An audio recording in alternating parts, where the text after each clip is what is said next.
সব ভালো যার শেষ ভালো, আর শেষ পরীক্ষাটাই টেনশনের। তাই তোদের টেনশন দূর করতে বোর্ডে যিনি খাতা দেখেন, বোর্ড এক্সামিনার, স্বয়ং আমার পরম সৌভাগ্য স্যারকে পেয়েছি। স্যার তোমাদের জন্য আজকে ভৌত বিজ্ঞানের গুরুত্বপূর্ণ প্রশ্নগুলো বলবে। মেক শিওর যে তোমরা অবসর সময়ে ক্লাসেসগুলো করছো। স্যার যে প্রশ্নগুলো বলবে আপনি এসছেন, এটাই আমার কাছে পরম সৌভাগ্য। আর স্যার একটু যদি ওদেরকে গুরুত্বপূর্ণ প্রশ্নগুলো, প্রত্যেকটা ছেলে মেয়ে ভীষণ টেনশনে আছে ভৌত বিজ্ঞান নিয়ে, একটু যদি বলেন স্যার। আচ্ছা, আমি প্রথমেই ফ্রেন্ডলি লার্নিং চ্যানেলে আমাকে আহ্বান জানানোর জন্য বিটুল স্যারকে বিশেষভাবে ধন্যবাদ জানাচ্ছি। বিশেষ কতগুলো প্রশ্ন আমার মাথায় এসেছে, আমার মনে হলো যে এগুলো তোমাদেরকে না জানালে খুব অসুবিধা হতে পারে।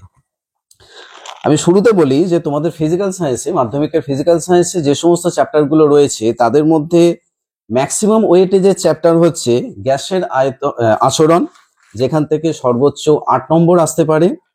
তারপরে হচ্ছে আলো এবং চলতড়িৎ, যেখান থেকে যথাক্রমে 12 করে চলে আসবে।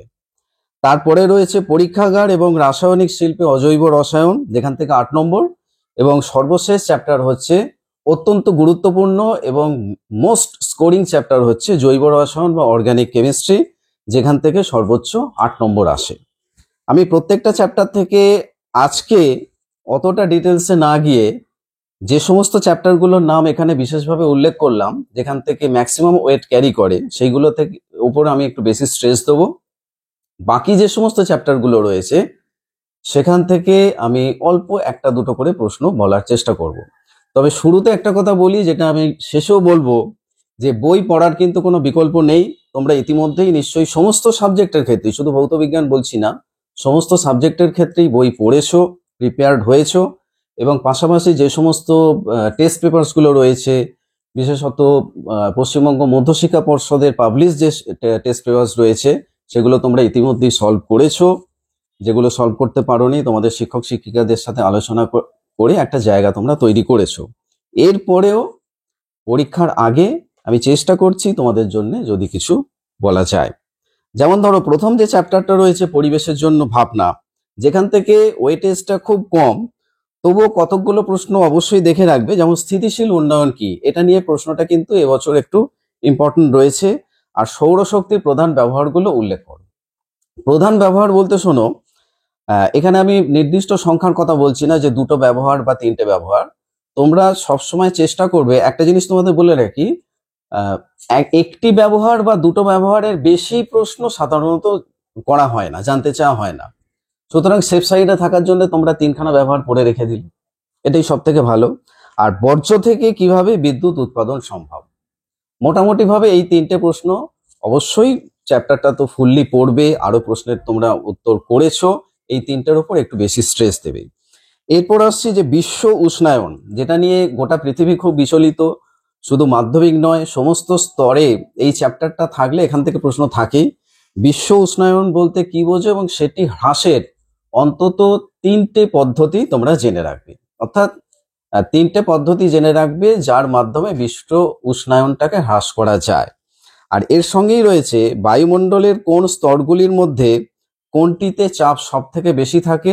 আর একটা প্রশ্ন বলি, যে অল্টিটিউড বা উচ্চতা বাড়ার সঙ্গে সঙ্গে বায়ুমণ্ডলের উষ্ণতা হ্রাস বা বৃদ্ধির কি পরিবর্তন ঘটে, এটা একটু জেনে রাখবে। আমি এরপর চলে আসছি পরবর্তী চ্যাপ্টার, যেটা হচ্ছে গ্যাসের আচরণ।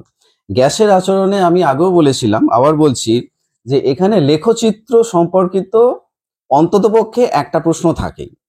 এখানে অনেকে গুলিয়ে ফেলে, যেটা চার্লসের সূত্রে যে লেখচিত্রটা আমরা অঙ্কন করি বা জানতে চাওয়া হয়, সেখানে থাকে ভি স্মল টি অথবা ভি ক্যাপিটাল টি। এই স্মল টিটা হচ্ছে ডিগ্রি সেলসিয়াসে আর ক্যাপিটালটা হচ্ছে কেলভিনে। এইখানে কিন্তু গ্রাফের নেচারটা, বেসিক নেচারটা স্ট্রেট লাইন থাকছে, একটা যাচ্ছে অরিজিন দিয়ে পাস করবে, যেটা ভি ক্যাপিটাল টি সেটা অরিজিন বা মূল বিন্দু দিয়ে পাস করবে, আর যেটা ভি স্মল টি সেটা কিন্তু মূল বিন্দুর বাঁদিক থেকে পাস করবে, যেটা আমাদের এক্স অ্যাক্সিস বা টেম্পারেচার এক্সিসকে কাট করছে -273 ডিগ্রি সেলসিয়াসে। এইটা কিন্তু খুব কেয়ারফুলি তোমরা মেনশন করবে এবং তোমরা দেখবে এক্স্যাক্টলি কি জানতে চাওয়া হয়েছে। এছাড়া বয়েলের সূত্র যদি গ্রাফিক্যালি জানতে চাওয়া হয়, সেটা তোমরা বিশেষভাবে উল্লেখ করবে বা দেখবে। আর একটা কথা বলি, যে বয়েলের সূত্র এবং চার্লসের সূত্র, এই দুটো সূত্রতেই কমন কনস্ট্যান্ট কোয়ান্টিটি কোনটা, এটা কিন্তু অনেকে গুলিয়ে ফেলে। বয়েলের সূত্রের মধ্যে কিছু ধ্রুবক রাশি রয়েছে, চার্লসের সূত্রের মধ্যে কিছু ধ্রুবক রাশি রয়েছে। দুটো সূত্রতে একটি বিশেষ ভৌত রাশি রয়েছে যেটা দুটোতেই কনস্ট্যান্ট থাকে, এটা খেয়াল করবে।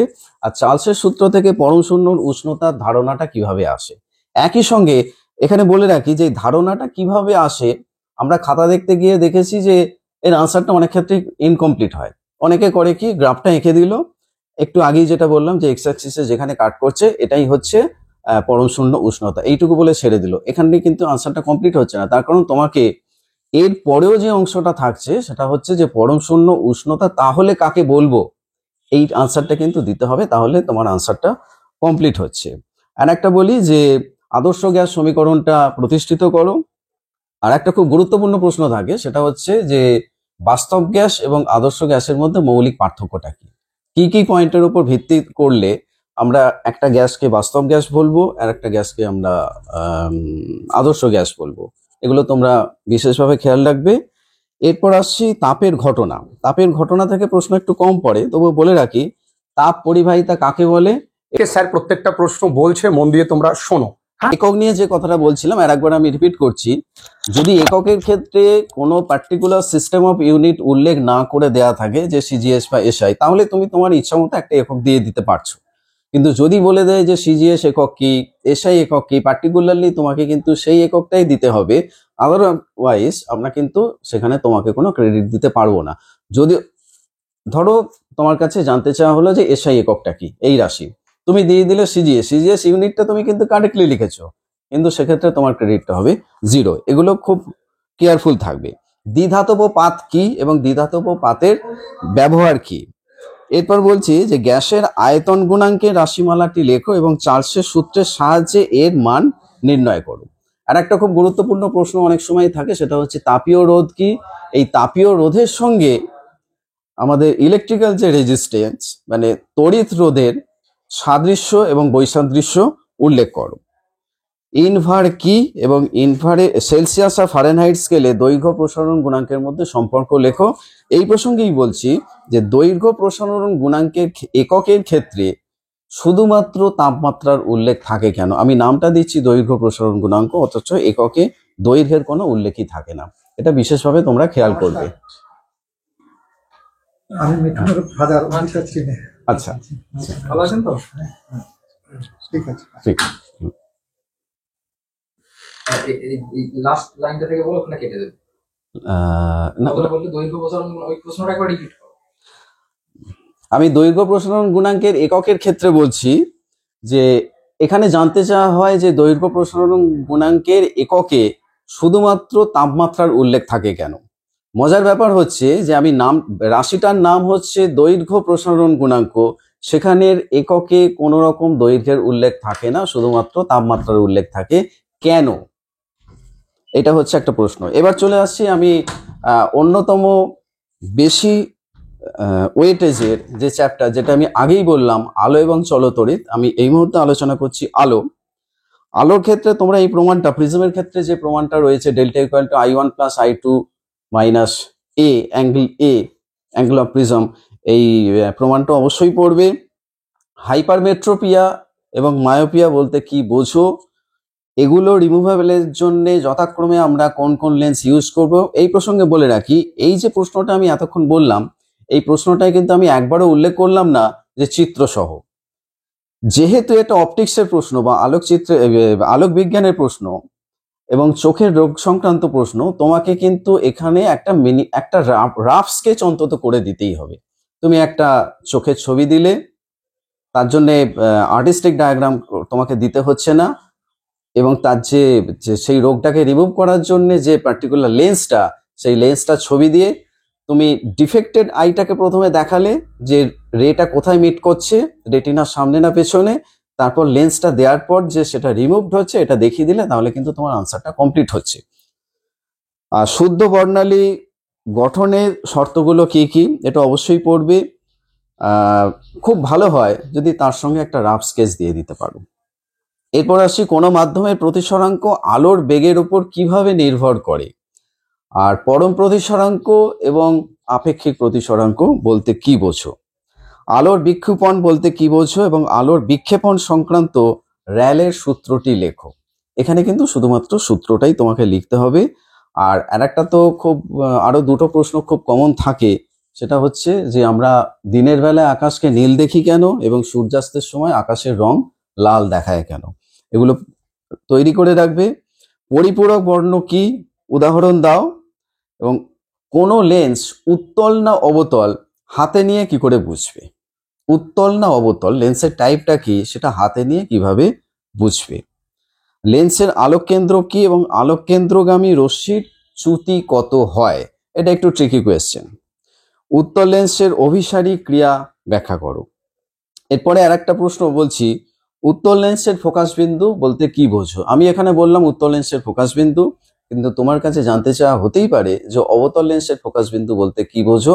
এই প্রসঙ্গে আমি আবার বলছি, এই যে ফোকাস বিন্দু সংজ্ঞাটা দিয়ে দিলেই কিন্তু আনসারটা কমপ্লিট হচ্ছে না, তোমাকে কিন্তু একটা ডায়াগ্রাম দিতেই হচ্ছে।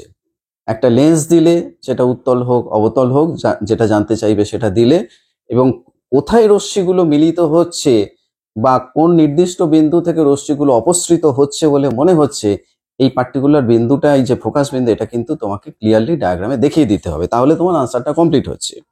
রামধনু শুদ্ধ না অশুদ্ধ বর্ণালী, এটা দেখে রাখবে।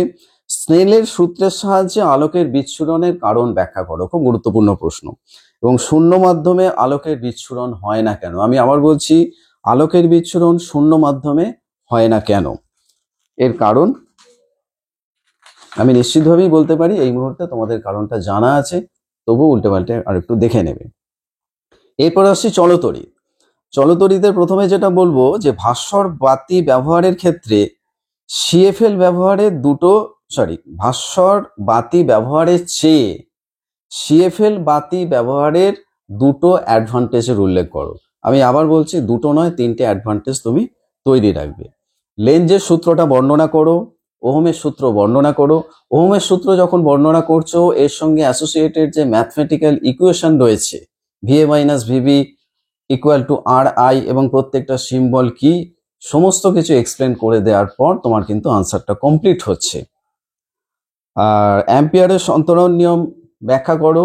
এই প্রসঙ্গে বলি যে অ্যাম্পিয়ারের সন্তরণ নিয়ম যখন তুমি লিখছো, সেখানে কিন্তু খুব সুন্দর একজন মানুষ সাঁতার কাটছে এই ছবির কোনো দরকার নেই। জাস্ট একটা স্ট্রেট লাইন দিয়ে তার left hand, right hand, left leg, right leg এইভাবে দেখিয়ে দিয়ে কোন দিকে আলটিমেট ডিরেকশনটা হচ্ছে, direction of flow of current, এগুলো যদি দেখিয়ে দাও, তাহলেই কিন্তু আনসারটা কমপ্লিট হচ্ছে। সুন্দর ড্রয়িং এর দরকার নেই, কিন্তু ড্রয়িং এর দরকার আছে।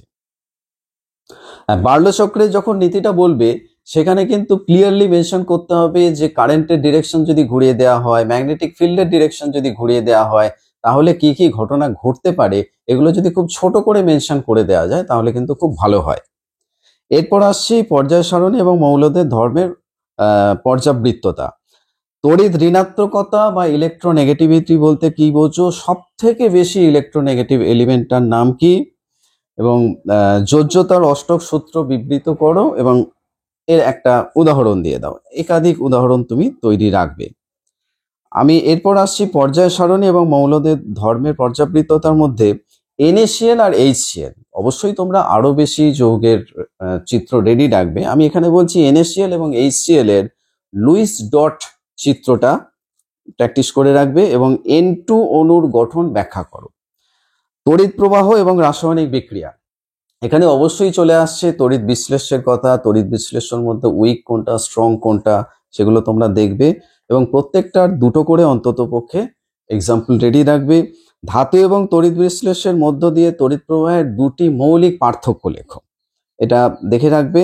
আর কোনো বস্তুর ওপর সোনার প্রলেপ এবং রূপোর প্রলেপ দিতে গেলে কি কি তড়িৎ বিশ্লেষ্য লাগবে এবং ক্যাথোড এবং অ্যানোড হিসেবে যথাক্রমে তোমরা কি কি ব্যবহার করবে, সেগুলো কিন্তু অবশ্যই প্রস্তুত রাখবে।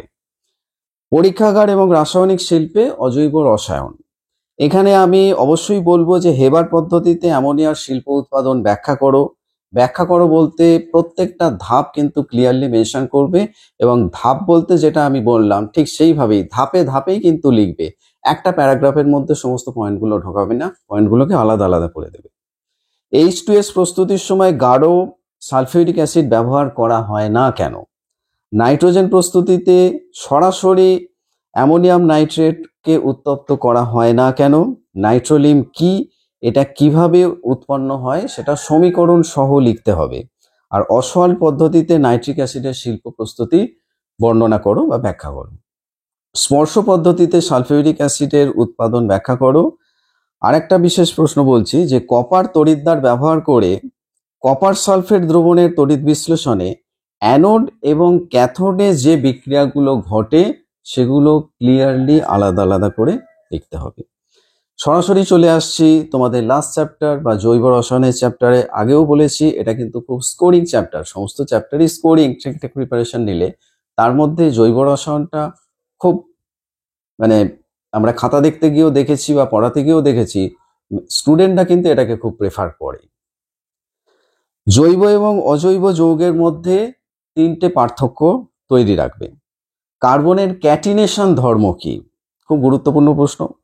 অ্যাসিটিলিনের শিল্প উৎস এবং ব্যবহার উল্লেখ করো। পলিমারাইজেশন বিক্রিয়ার একটা উদাহরণ দাও। ইউপ্যাক নমেনক্লেচার তো খুব ভালোভাবে জেনে রাখতে হবে, তার কারণ কোন যৌগের নমেনক্লেচার জানতে চাওয়া হবে এটা কিন্তু এইভাবে বলা সম্ভব নয়। নমেনক্লেচারের বেসিক রুল যদি জেনে থাকো যে কোনো যৌগের নমেনক্লেচার কিন্তু তুমি খুব সহজেই করতে পারবে। বা উল্টো প্রশ্ন দেওয়া হতে পারে, নামটা দিয়ে দেওয়া হলো, তার স্ট্রাকচারটা তুমি দেখাও। এক ইউপ্যাক নমেনক্লেচার যদি ক্লিয়ার থাকে যে কোনো প্রশ্নের আনসার দিতে পারবে এখান থেকে। এবার বলি কিভাবে ইথেন এবং ইথিনের মধ্যে পার্থক্য নিরূপণ করবে। ইথেন এবং ইথিন এই দুটোর মধ্যে। আর কার্যকরী মূলককে শনাক্ত করতে দেয়া হয় অনেক সময়, যেমন ইথানল, অ্যাসিটোন, অ্যাসিটিক অ্যাসিড এবং মিথানেল। ডিনেচার্ড স্পিরিট বলতে কি বোঝো? ইথিলিন এবং অ্যাসিটিলিনের দুটো করে ব্যবহার লেখো। এই আজকের শর্ট ভিডিওতে তোমাদের সর্বশেষ পরীক্ষার জন্যে সাজেশন আমি যেটা তৈরি করেছিলাম সেটা তোমাদের দিলাম। আমি শুরুতে বলেছি, আবার বলছি, তোমরা অলরেডি প্রিপেয়ার্ড। তোমরা সমস্ত এক বা একাধিক বই, একটা বই নয় একাধিক বই তোমরা কনসাল্ট করেছো, বিভিন্ন টেস্ট পেপার তোমরা সলভ করেছো। এরপরও তোমরা বিভিন্ন ভিডিওসও কনসাল্ট করেছো।